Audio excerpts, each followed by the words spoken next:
Hello students, I am Rashmi Singh and I invite all of you to my YouTube channel Rashmi Singh Classes. Today's topic is the making of the national movement. In the previous part, we have discussed that the Indian society was not satisfied with the British policy and the dissatisfaction intensified in the period of Lord Lytton's. क्योंकि उस समय 3 acts पास हुए थे. Number 1 the arms act was passed, number 2 the vernacular act and number 3 the Ilbert bill. And the Ilbert bill shows the racial arrogance of Britishers. Now the Indian leaders felt the urgent need for an all India organization to represent them in the British period. और उस समय जिस organisation को develop किया गया known as the Indian National Congress. And the Indian National Congress established when 72 delegates from all over country met at Bombay in December 1885. 1885 में पूरे India से एजुकेटेड लोग जो थे 72 डेलीगेट्स बॉम्बे में मिले. And early leaders at the time Dadabhai Naoroji, Umesh Chandra Banerjee, Surendranath Banerjee, Ramesh Chandra Dutt, Badruddin Tyabji. These are some important leaders. बहुत सारे लीडर्स थे जिन्होंने ये डेलीगेशन जो डेलीगेट्स थे ये बॉम्बे में आए और इन्होंने मीटिंग अटेंड की. And this meeting was presided by the Umesh Chandra Banerjee. Clear? And Dadabhai Naoroji was very important person at that time. He was businessman and publicist settled in London. London में सेटल थे, बिजनेस क्लास फैमिली को belong करते थे. And he wrote a book poverty and un British rule. इन्होंने एक book लिखी poverty and un British rule in which he criticise the British rule. British rule को क्रिटिसाइज किया एंड एक pin point और किया द वेल्थ ड्रेन, कि हमारे यहाँ से पैसा जो है वो दूसरी कंट्री में जा रहा है, उसके ऊपर उन्होंने एम्फसाइज किया. And he guided the young nationalist leader, क्योंकि वो एक्सपीरियंस थे और जो हमारे यंग लीडर्स थे उनको गाइड किया कि यहाँ पे कैसे काम करना है. A.O. ह्यूम, जैसा कि नाम से ही लग रहा है कि इंडियन नहीं है, he was the ब्रिटिशर, एक रिटायर्ड सिविल सर्वेंट था. he played an important role in bringing Indians from various regions together. इन्होंने बहुत इंपॉर्टेंट रोल प्ले किया इस ऑर्गेनाइजेशन को बनाने के लिए.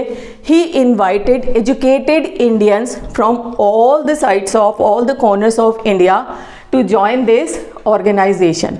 इनके बारे में भी एक चीज़ है कि ये डिप्लोमेटिक थे बहुत बड़े. ये चाहते थे कि ये भी इस ऑर्गेनाइजेशन में रहे और हमारे लीडर्स क्या स्टेप ले रहे हैं उनके बारे में अंग्रेज़ों को पहले ही बता दें, ताकि जो रिवोल्ट हुआ था उससे इन्होंने सीख ली थी. और दूसरी साइड लोगों का मानना है कि बड़े ही लिबरल किस्म के थे. जो स्टेप मदरली ट्रीटमेंट हो रहा था अगेंस्ट द इंडियंस, तो वो चाहते थे कि ये अपने आप को रिप्रेजेंट करें against the Britishers by this organisation.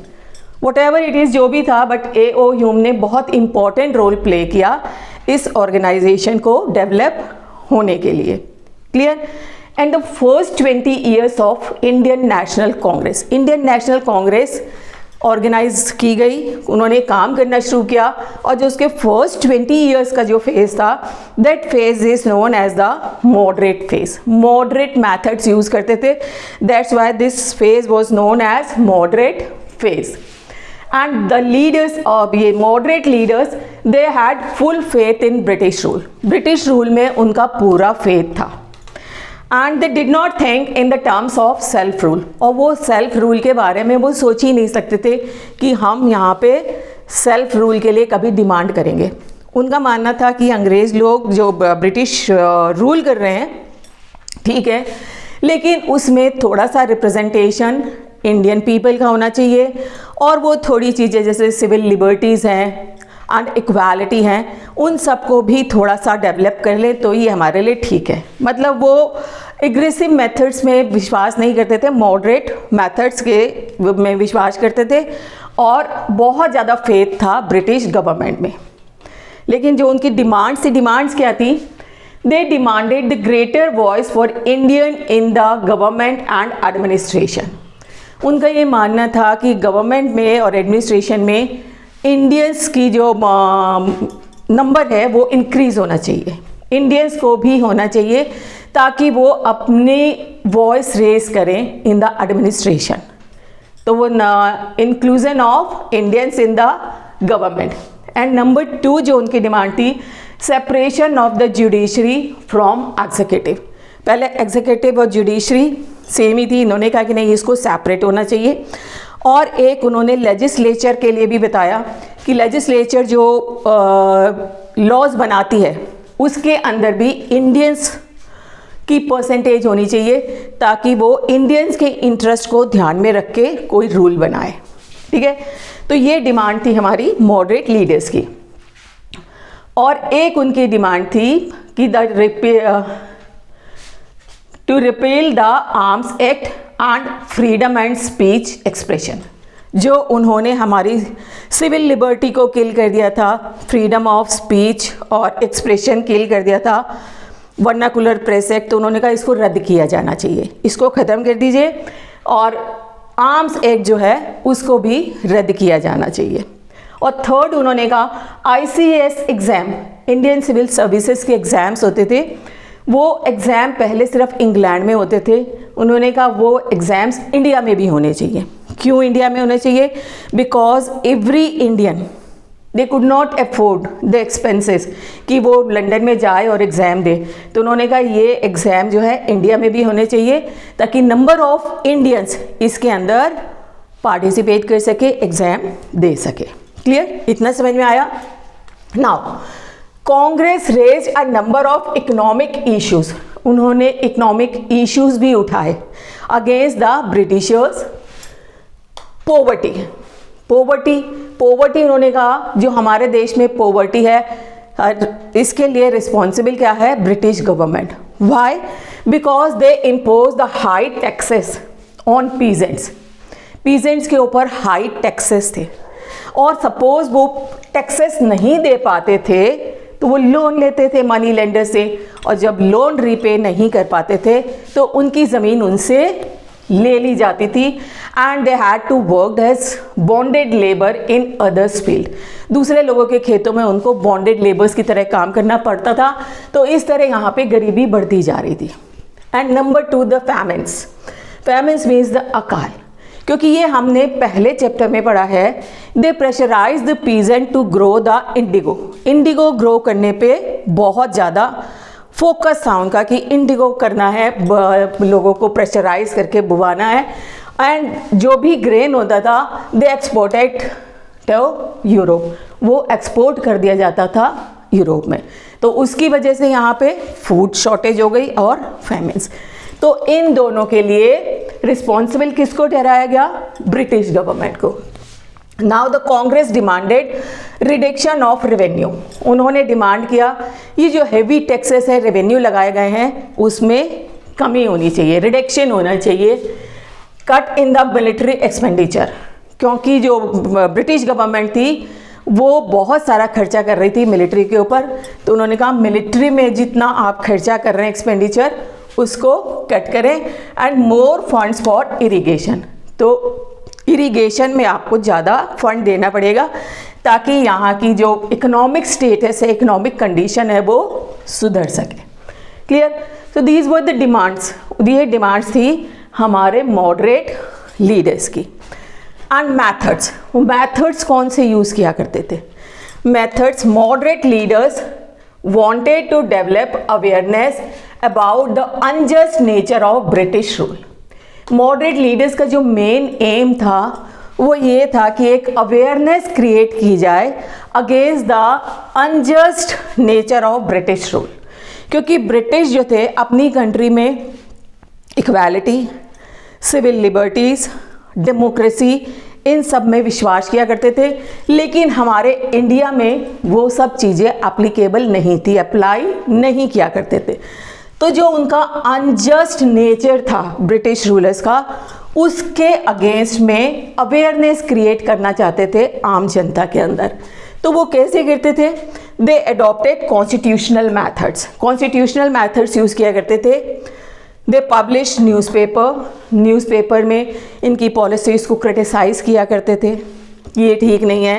And wrote articles लिखा करते थे, how British rule was leading to the economic ruin of the country, कैसे ब्रिटिश रूल जो है हमारी कंट्री को इकोनॉमिकली खोखला करता जा रहा है। कैसे करता जा रहा था? क्योंकि एडमिनिस्ट्रेशन और गवर्नमेंट बॉडीज़ के अंदर मैक्सिमम एम्प्लॉयज़ थे वो ब्रिटिशर्स थे। And the Britishers they demanded the high salaries, और जो ब्रिटिशर्स थे वो हाई सैलरीज डिमांड करते थे जब वो इंडिया आते थे। अब वो सारी की सारी सैलरीज इंग्लैंड भेज देते थे। तो हमारे यहाँ से वेल्थ ड्रेन हो रहा था, जिसको दादा भाई नौरोजी ने भी अपनी book poverty and British rule में फोकस किया था कि हमें इसको भी रोकना है। तभी उन्होंने इंसिस्ट किया कि इंडियंस को भी आपको अपनी गवर्नमेंट में एडमिनिस्ट्रेटिव बॉडीज़ के अंदर जगह देनी होगी। ICS एग्ज़ाम जो है वो इंडिया में करवाइए। ये सब डिमांड वो साथ लेके चल रहे थे for the common people. Means एक यूनिटी क्रिएट की जा रही थी, सारी चीज़ें यूनिटी को लेके चल रहे थे। क्लियर? बट लेकिन जो पिटीशन थी, रिक्वेस्ट, मीन्स उनके जो मेथड्स थे वो पिटीशन और रिक्वेस्ट, एक तरह से आप कह दीजिए बेगिंग वाले थे। क्लियर?